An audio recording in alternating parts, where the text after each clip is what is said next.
Magandang araw sa lahat. The YouTube channel of the Fraternal Order of Eagles, Limbas Law Corner is back to once again render public service in the field of law or itong aming pagbabahagi ng kaalaman sa batas. Nakatanggap kami ng isang request na kung maaari daw may kunting lecture man lang sa isang pag-aresto with a warrant of arrest.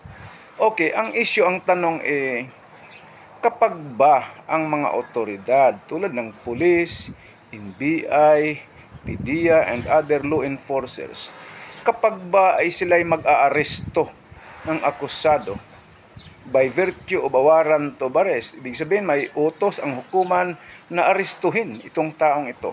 Kailangan ba na ang mga arresting officers hawak or dala-dala nila ang kopya ng warrant of arrest habang inaaresto ang akusado? Ang sagot, hindi. Sabi ng rules of court, the arresting officers need not be in possession of the warrant of arrest.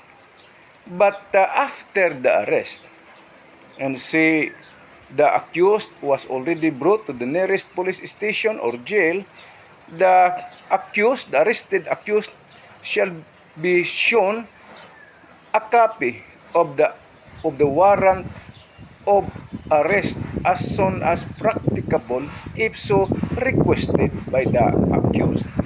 And ito naman, habang nag-aaresto ang mga otoridad sa pamamagitan ng utos ng hukuman, dapat sasabihin nila ay arestuhin namin, meron kaming warrant of arrest. Okay, pero ulitin ko, hindi naman kailangan na dala nila yung kopya ng warrant of arrest. Arestuhin na nila. And then, dadalhin sa istasyon at sabihin ng akusado ay patingin nga ng kopya ng warrant of arrest. Ipakita nila yun doon. Ipakita pa din yung kopya ng warrant of arrest. O sana nakapaglingkod na naman muli itong aming club. Anong pangalan ng aming club? Limbas Marangal Eagles Club of the Eastern Rizal Region 2 sa pamamagitan ng inyong lingkod na isa namang abogado at isang propesor sa maraming law school sa ating bansa. Maraming salamat at magandang araw sa lahat.